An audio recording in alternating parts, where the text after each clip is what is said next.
But that is what Kent need. Leaning, who dived over one. They're really just nudging it and putting the bad balls away. What's that, 12 off the over, 13 off the over? Yeah, not a great start, but, you know, we've got to try something at the other end now, and potentially Matt Parkinson maybe. Yep, you called it. Matt Parkinson is on from his favoured end, and with the leg side boundary considerably longer up the hill towards the hospital side of the ground, the indoor school, the Colin Cowdrey stand. So that'll help him. He bowls it quite slowly. He is a spinner of the ball. He will ask different questions. Denley tries to push it through. So different two leg spinners, but they go about their work in different ways. Quite looking forward to him bowling. I've been sat with his dad all night, and he's been very nervous about this evening. He's short on this occasion, but it is punched straight back to him by Pope, and that is a rare dot ball.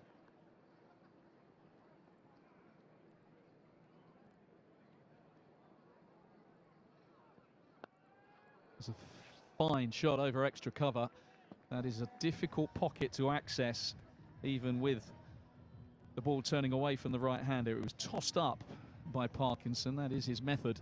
And Pope picked that gap, dissected Crawley and long off. This one is flatter. And Pope almost anticipating it. Just a little paddle sweep for two. This is good batting. They might get a third. They will. Sibley will get back. That's great running. Yeah, it's obviously bowling with no pace, so anything that's going up that hill is going to pull up. But that fielder's very, very, very square, and so when he's got it fine, it's tough to get less than a couple there.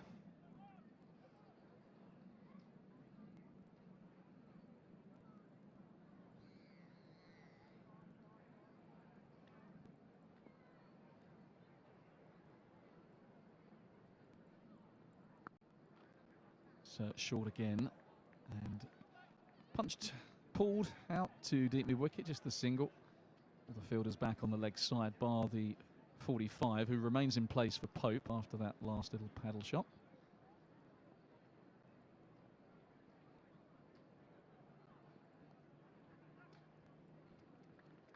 It's all battered. So 50 for Ollie Pope. 50 of 29 deliveries. He won't be part of this Surrey side for much longer. He's got the India Test series to worry about, although some question marks over who will play, of course, in that England lineup, with Jacob Bethell coming back and perhaps Pope and Crawley, one of them under pressure, as Sibley drives this one attractively enough out to long off. I don't know what your thoughts are on that.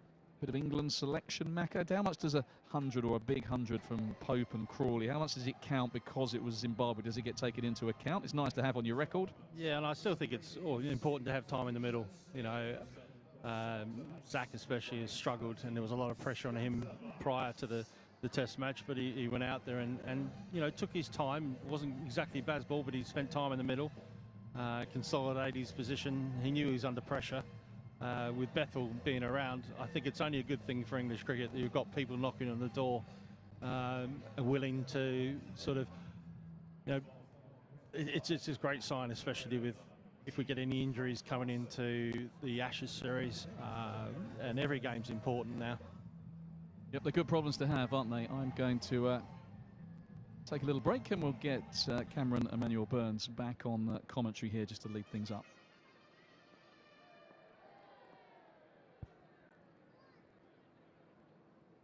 Thank you, Dave. I'm back on. Yeah, change of bowling there with Glasson back from the Nackington Road end. Starts with a dot down to deep point. Hi, Martin. Lovely to meet you. You too. It's well, Pope's got off to a bit of a rocket, isn't he? Well, he's a quality player, and he's not missed the bad ball, and unfortunately there's been a few of them, so he's cashed in. Well, that's it. We have served up a few pies and right into his wheelhouse there, especially through square. Better there from Carson, worked away. Now, at least with the field spread, hopefully Kent can regain a bit of control.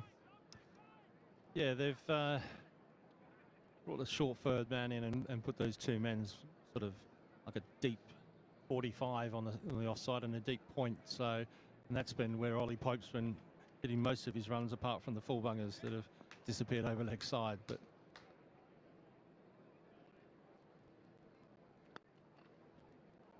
worked away once again from Sibley, who's just ticking along nicely, not really having to do much here with Pope going so strongly. As you mentioned, those huge sixes, I think he might be in for a few broken glass bills, flats there. Some real pies being served up to him and put away. yeah, he's quite diminutive in stature, but those sixes went a long way, and I think actually one of them cleared the flats.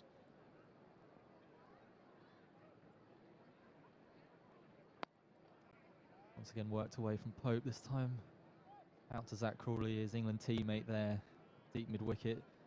Just kind of consolidating here, Surrey, going through the motions, just ticking away with these singles. Run rate of 9.35, they don't really have to do much more at this point. You think of the depth to come, it's quite scary. I'd rather actually. not, to be honest. I mean, I was here a few years back when they got 220 batting first, Surrey. And then fortunately it rained, but I can't see that happening tonight. No, the clouds have parted here. I think we're going to be all right this evening. It does look a very good wicket. It's coming on nicely, good pace in it. I saw the England Lions game this week. The scores were huge, so really the groundsman's doing a great job when it comes to the batting. Especially this week with the inclement weather around, he's done well to do such a good wicket. And I think it's only going to get better throughout the evening. And I think that dictated Kent's decision to bowl first. I think they think it's pretty flat. They might have been a bit cagey early and just have a bit wary, thinking it might do something. But they came out all guns blazing, and it's proved that it's pretty flat. So Kent will have the same approach, I'm sure, when they bat later on. Yeah, and a strong batting lineup for Kent, with Leaning coming in, obviously, for the injured Benjamin, sadly. But we do bat all the way down, even last night, with Gilchrist at 11 coming in and slapping his last ball away for 6. So Kent will fancy their chances. Just, yes, we do need to keep Surrey down to a manageable total. Parkinson coming on for a second over. That was a better over that from Clarkson. It was. He bowled a back of a length there, and kept it quite straight. So there was only one place they were going to hit it, and that was square of the wicket. So 6 singles, I think, in the over.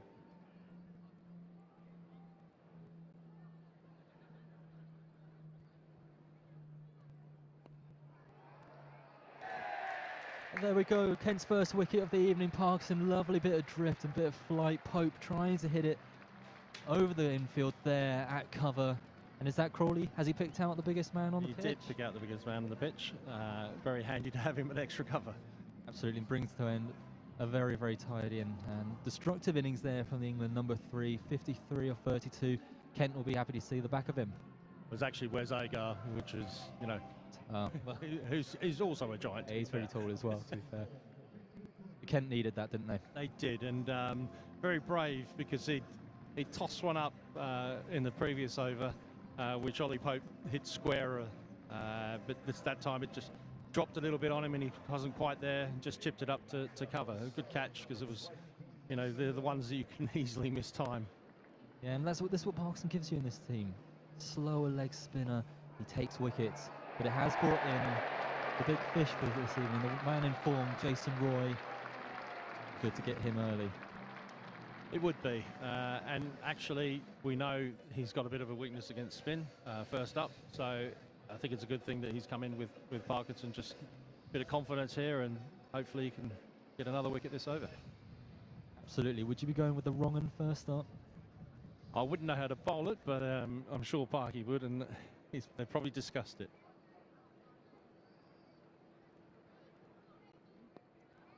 Not the wrong one, the gentle leg spinner, and just tapped away for his first delivery there from Roy. It's a very gentle turn, isn't it? It's definitely gripping on the pitch, which is a good sign. He bowls at that tempting pace. Roy going to the reverse early on in his innings. Thankfully straight to Bell Drummond there. Out backward square, but no run. Good start this from Parkinson. Build up these dots, build up the pressure.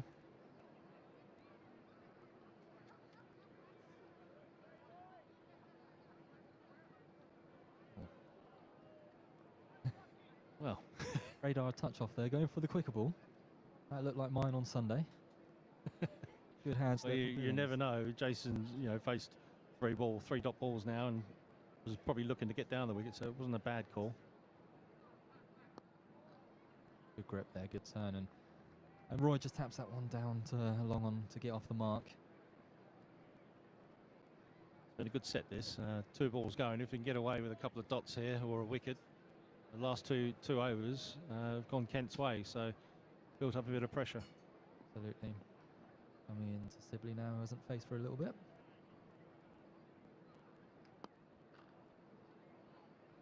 Touch short there from Parkinson and slapped away again to long on there from Sibley. At this moment in time, I think Kent will be happy with this. Yeah, finish this over without a boundary. A couple of good overs in a row. I don't know who's going to bowl the next over. A bit of pressure on them because they may come after a bit. Yeah, great over. Super over that from Parkinson. Roy using his feet to get down to the other end. And that's the end of the first 10 there. And Surrey 87 for 1. Surrey, you imagine, are still the happy of the two sides with 9 wickets left in this shed. But good little bit of fight back in the last 2 overs there from Kent. Yeah, and as we saw last night in Kenton at Lords, they were going along nicely, and it just takes a couple of wickets. People come out and play shots when they're not quite in. Anything can happen. And so I think to Kent last night were targeting 190, ended up with 170. So the Surrey probably tonight are looking probably 210, 220 at the current rate, finishing the last 10. I think Kent would ideally like to keep them under that 200 mark if possible. That normally the golden score, but it's going to be Grant Stewart coming on now from the Nacton Road end. Bit of a golden arm in this Kent. Yeah, I was about to say, every time I've seen Grant bowl, he seems to take wickets, so he has a bit of a golden arm.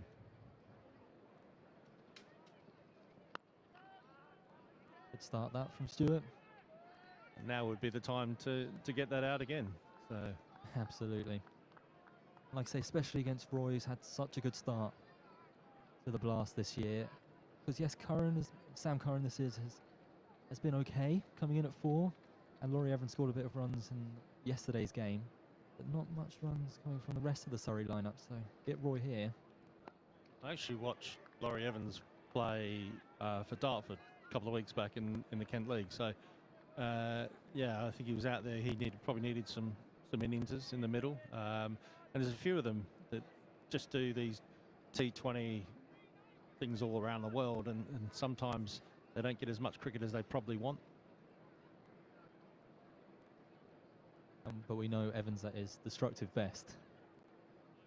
Kent will be in some strife.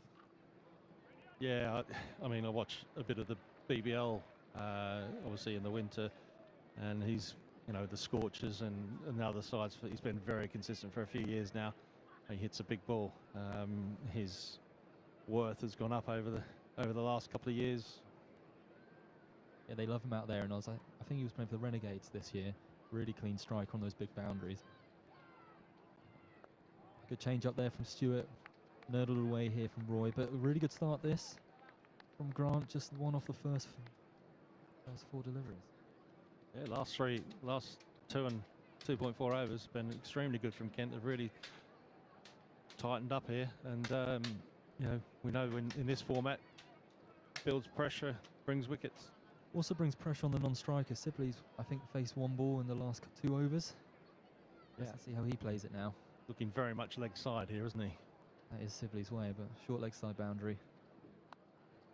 Cut away. Bit of work out there from EAA. Cleans up. They're going for 2. They make it quite comfortably. He's quick around there, isn't he? He gets around that house quick.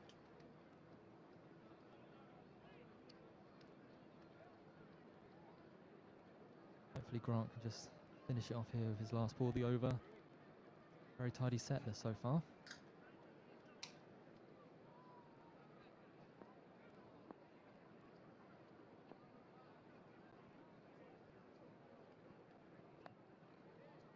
Once again, keeping it out of Sibley's arc and that leg side.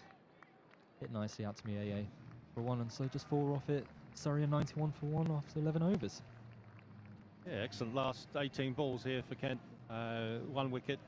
And obviously, I'm not sure how many runs because I haven't got all that detail in front of me, but probably maximum of 12 runs.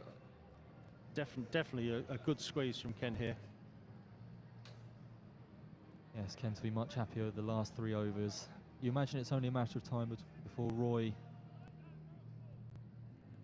sets off, but it's Parkinson to continue after the breakthrough of last over. Sibley on strike.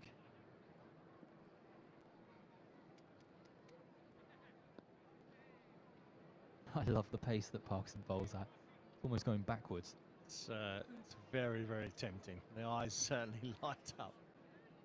No pace, you've really got to hit it, and you really have to hit it well. So I'm sure that Jason Roy here is looking to wind up. He's got him used up 9 balls now.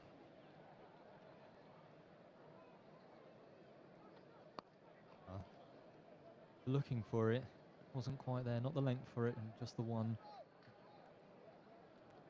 Again, very clever bowling. Just held it back. He does enjoy bowling here, Parkinson. He struggled to touch Gloucestershire in the first game. Didn't play last night. Even when he wasn't donning Kent colours, when playing for Lancashire, that end, at the filling end, was superb work. A bit quicker that time. Speared in, and Sibley taps it away for 1. Like I say, Sibley is consistently getting these singles, but the boundaries have dried up for him here. Certainly have, and you think of what they've got left in the dressing room. One of these two have really got to start taking a few more risks. I imagine Surrey would quite like the left-handed Sam Curran out here with the short leg side boundary with Parkinson bowling. Oh, and there we go. Is this a chance? It is a chance, and it's taken! And it's the dangerous Jason Roy. Parkinson's got his man. Good work out there. I think that may be Tom Rogers. It is Tom Rogers running around to deep cover and taking that one. That's a huge wicket for Kent, that. Parkinson with his second breakthrough in as many overs. Yeah, excellent bowling. They had to start taking a risk. As I just said previously to that, they've got so much batting left in the hutch, and just poking it around for ones here and ones there is not going to get them a good total. So really good pressure there from Kent the last 4 overs, and Matt Parkinson thoroughly deserved that wicket. Absolutely, and he celebrated it. Good gusto, and he deserved it. Interesting shot that he timed it very nicely. Hardly any effort behind it, but great work here. You can see it on the replay. That drift again. Oh, reaching for it, in fact. Rogers running around. Couldn't quite get it on the replay, but really smart catch from there. And the danger man, Roy, goes. Just for 4 of 10 deliveries. Kent will be very happy with that. But it brings in Sam Curran, the skipper for Surrey. Yeah, that short leg side boundary now. Matt Parkinson's final 2 balls here. He's got to be careful what line he attacks. That's him. So it's extremely short on that leg side tonight. He's had the ball on the string so far. You imagine a few googlies will be coming now. Do not want to be turning it into the arc with that short leg side.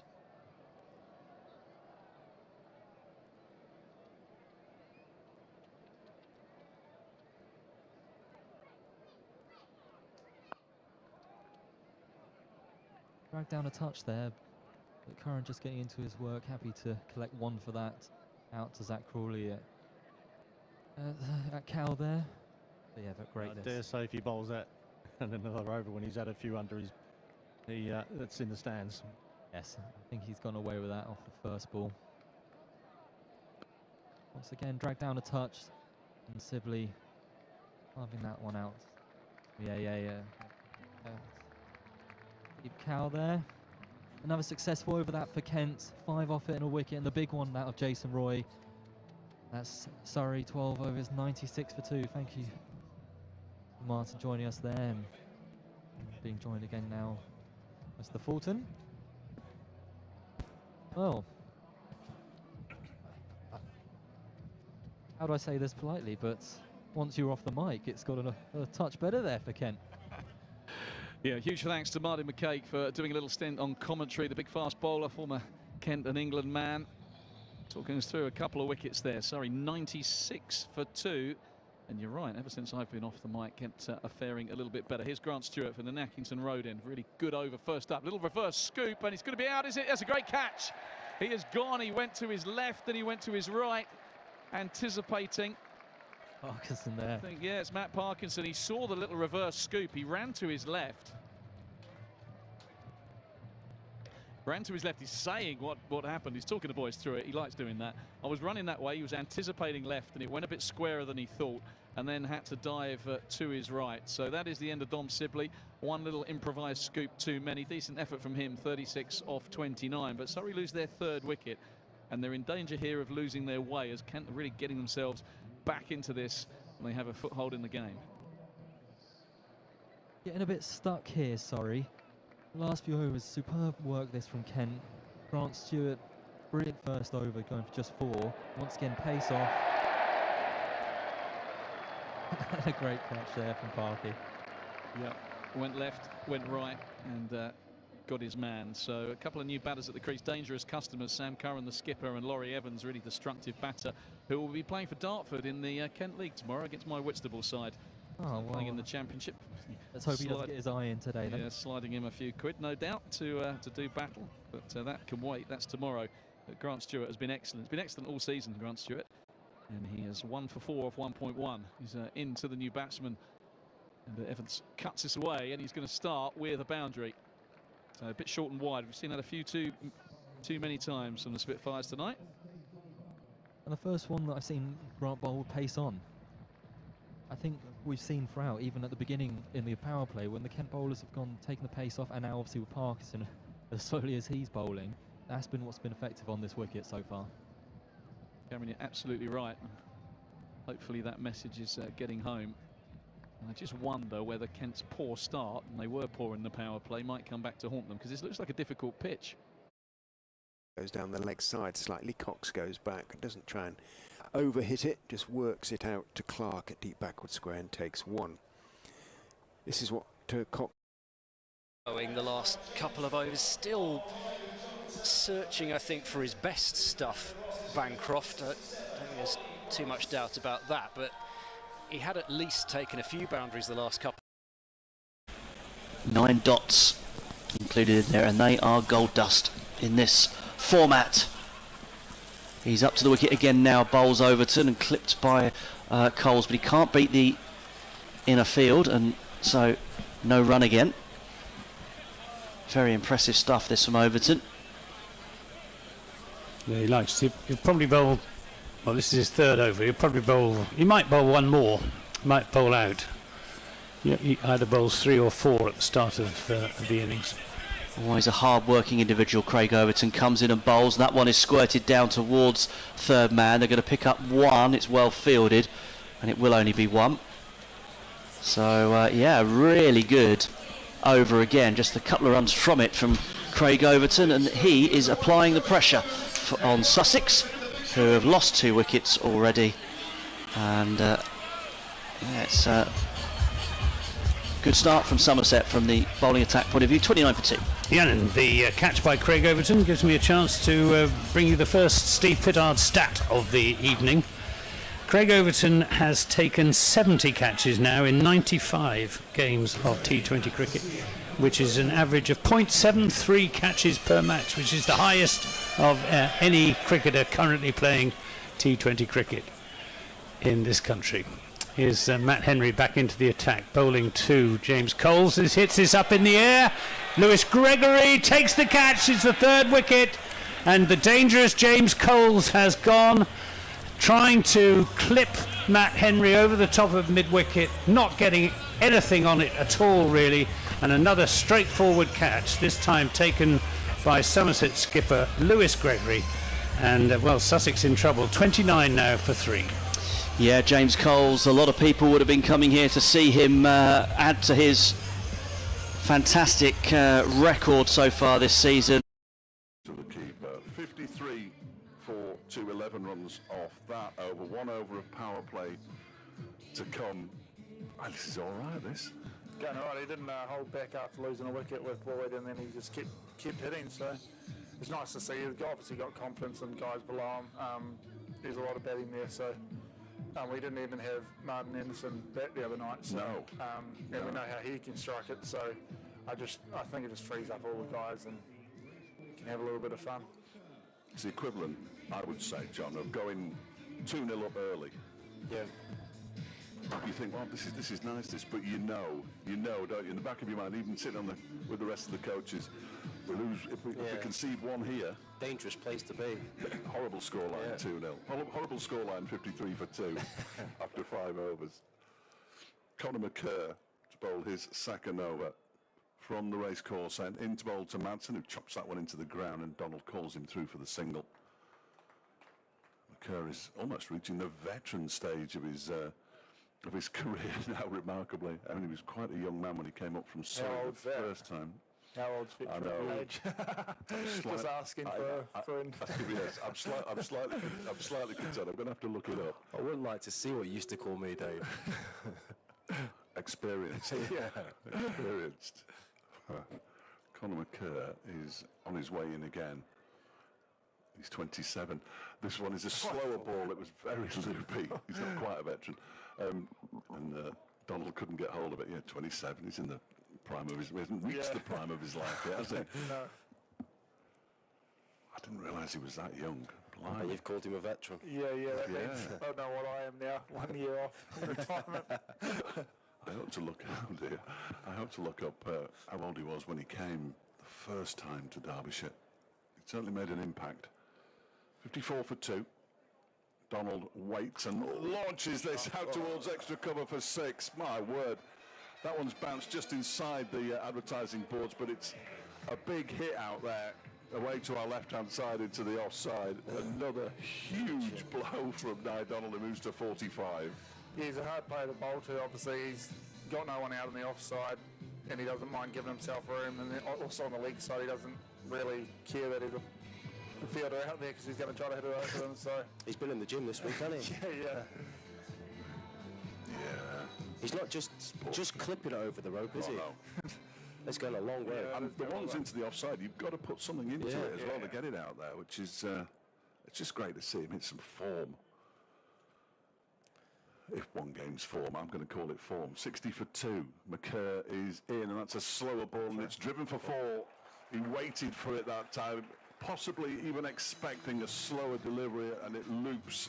Conor McCurr's slower ball doesn't follow the same trajectory. Yeah, really loopy, John, aren't they? Really loopy. And as long as as a batter you can sort of hold your position and wait for it. Yeah, obviously he has to bowl either into the wicket at the hip to get hit out to his sweepers on the leg side. If he gives any width there, he's going to throw his hands through it. So the slow ball is just a bit over pitch and outs it off. 64 for 2, 2 balls of the power play to go. And Donald is on 49. He's in now and bowls, and he clips that up to mid-on, and it's a half century for Nye Donald, and that will be a huge weight off Nyron Donald's mind. 21 balls, 2 4s and 5 6s, and those 6s were not small ones. That has been a terrific innings from Nye Donald, and it's good to have him back. His 4th 50, therefore, I'm fairly certain, for Derbyshire, because he certainly hit 3 last year. My research doesn't quite go to that kind of thing. It's easier in the county championship when it's a nice, much slower pace, and you can look things up and you can have a chat. Here's McCurr into Madsen, who just defends that one. He thinks about it. He does that thing that Wayne Madsen does, and he sort of creeps towards his batting partner. 65 for 2 at the end of the power play. I'm most delighted about the 2-bit. 65's not bad either, and this has been a decent enough start from Derbyshire against the old enemy, who they beat for the first time in 10 years last season in T20 here. And I can't tell you how pleased I was, because I'd watched them lose for 10 years. And they should have won at Trent Bridge, in all honesty, but it just didn't quite go their way in the end. We're going to see some spin. Liam Patterson-White. This is quite formulaic, isn't it? Get out of the power play, get your spinner on. Left arm around the wicket, bowls to Donald, who smashes him down the ground. He's going to get caught. He didn't get all of it, and he is caught out at long off, and that's disappointing. First ball out of the power play. It might be formulaic, but it's worked. And Aaron Donald goes for 50 of 22 deliveries. Yeah, he was obviously trying to make the bowler not settle straight away running down the wicket and didn't get all of it. So that's the way he plays. So that's part of his game. So can't be disappointed about that. But it's got Derbyshire off to a flyer. So That Freddie McCann's starting to get annoying though, isn't he? That's his second catch. We now have a man who is a pretty decent player of spin coming out. A man who knows this Nottinghamshire Outlaws side like the back of his hand. It's Derbyshire skipper Samit Patel, who I spoke to after they beat the Outlaws here last season, and boy was he happy. I thought he might be slightly subdued, having beaten his old side. He's not really a subdued kind of person, is he, Samit? no, I think he's ready for this game again. I think he puts it on his calendar and he's pretty fired up as well tonight. So hopefully he can pull us across the line again. Of course, he knew all the stats about how many times Derbyshire had not beaten Notts, because he'd been in the Notts side that was beating them. Patterson White then, second ball, wicket with his first, bowls to Samit, who just taps that into the ground. And before people start saying, well, why is he not smashing it to all parts? He didn't smash it to all parts at the start of his innings on Wednesday night either. He still went on to score a few, so nobody need panic. And this time he does the same, defends it, back to Patterson White. Left arm spinner to left arm spinner, if Samit spins it, and if Patterson White spins it. I'm not sure either of them do or will do on this pitch too far. Gazanfar probably will. He's off the mark now with a ball that he just tucks off his hip down towards deep backward square leg, where it's picked up by Calvin Harrison. We'll see him with the ball as well, I'm sure, fairly soon. Been on loan at Northamptonshire in the red ball stuff. Calvin Harrison played in the game here at Central Co-op County Ground, before it was even called that, earlier in the season in the County Championship. 66 for 3, Patterson White in again, and Madsen goes back and clips another good player of spin, of course, plays the ball up towards straightish mid-wicket. Looks like Daniel Sams from this distance. Stand to be corrected, of course. Gold, I think it's just a bit pretentious, isn't it, really, gold numbers? Just me then. As hits the pad of Samit Patel and dribbles out into the offside. The over comes to an end, and a good one, just 2 runs from it. 67 for 3 now. The best of the overs from a Notts Outlaws point of view. But I'd still settle for 67 for 3 at this point, yeah? Yeah, I think obviously last game as well, the spinners were hard to get away, got wickets, so I think spin to win tonight again, but hard to know when to go now. We've got a lot of batting, so they'll just be trying to get themselves in and then set it up for the death, I think. Have we seen Gazanfar in the nets with the bat? Personally, I haven't. No, I mean, I really want to see him, but I also don't want to see him. Yeah. But, well, you love watching me bat, I heard. I love watching you, man. I love watching you, man. Yeah. All about the entertainment. Yeah. Lots of bat waving and applauding the bowler for bowling the bouncer out. I love all that. Here's Conor McCurr into bowl to Wayne Madsen, who just guides that one to backward point. And there is no run. Just a little hush now. The fireworks of an Aaron Donald with his 50 off 22 have entertained the crowd at the start. I wouldn't be surprised to hear that damn bugle anytime soon to try and gee everybody up. It doesn't work anymore. We all know it doesn't work anymore, but we persist with it. I've no idea why.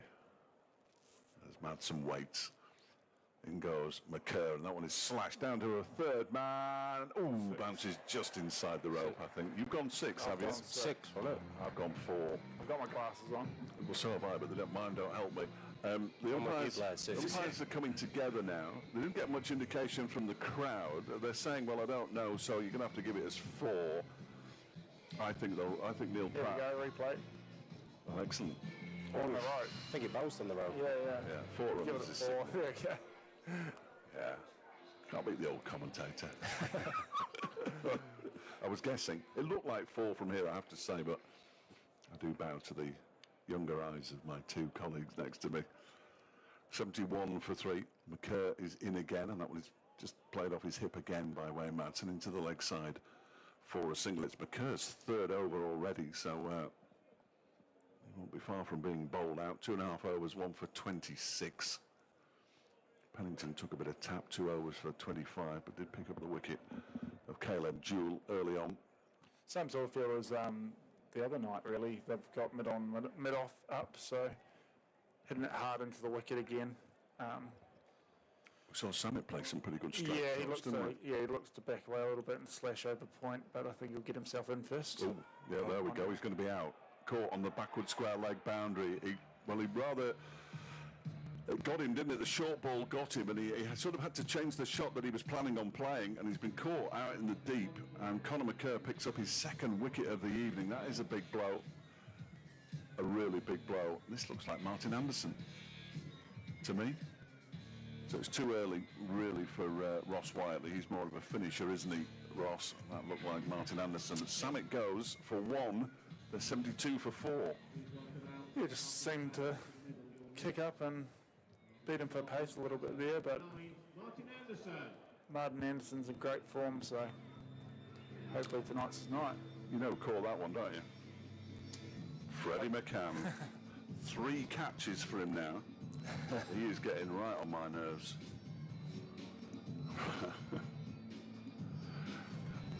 Dear, oh dear. But yeah, Martin Anderson comes in to join Wayne Madsen. Didn't get a bat on Wednesday night.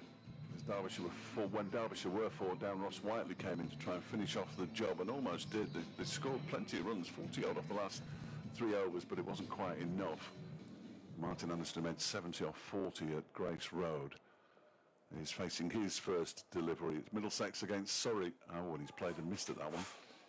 Not sure what McKerr's done with that. I might have to ask an expert, because I've got no idea. I think it was just a normal length ball, but it's just gone a little bit away. And nothing too much there, but...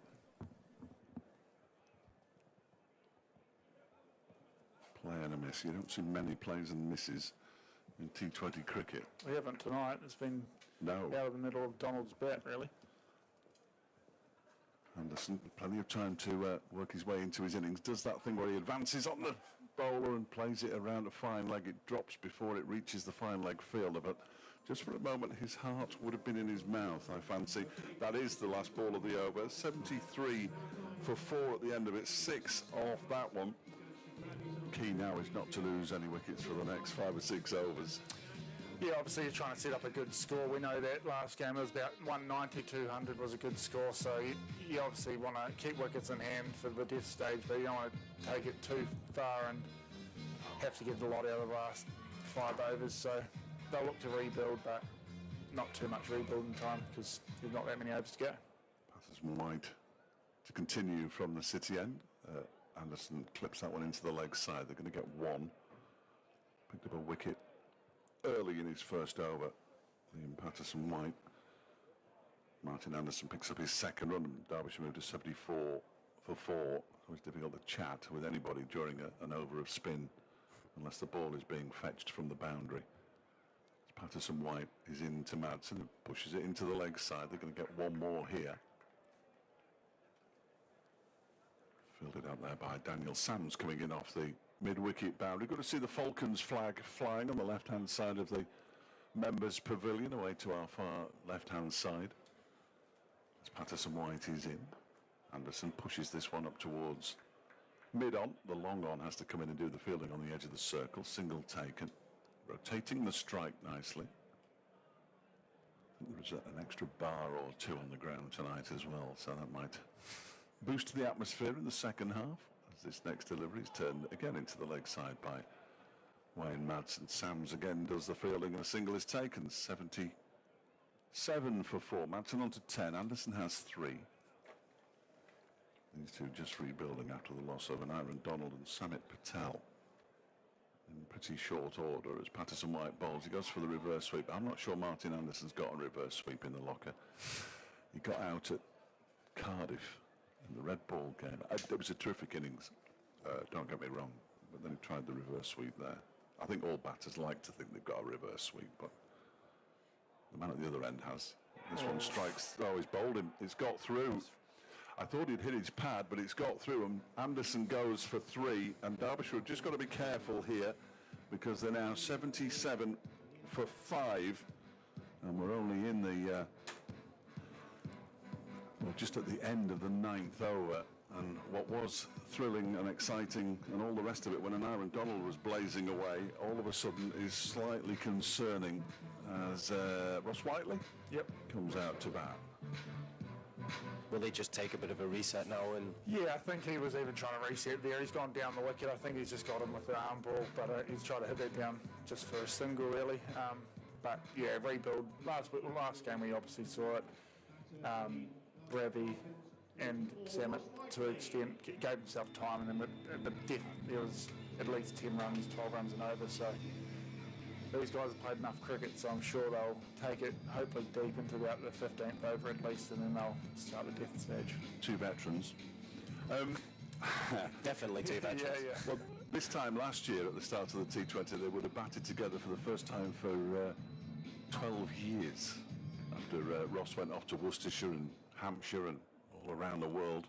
Conor McCurr's going to bowl out here, 77 for 5, last over before the halfway stage, and they pick a single up off the first ball. Stop writing things down, that's not a good idea, is it? I better start writing some stuff in.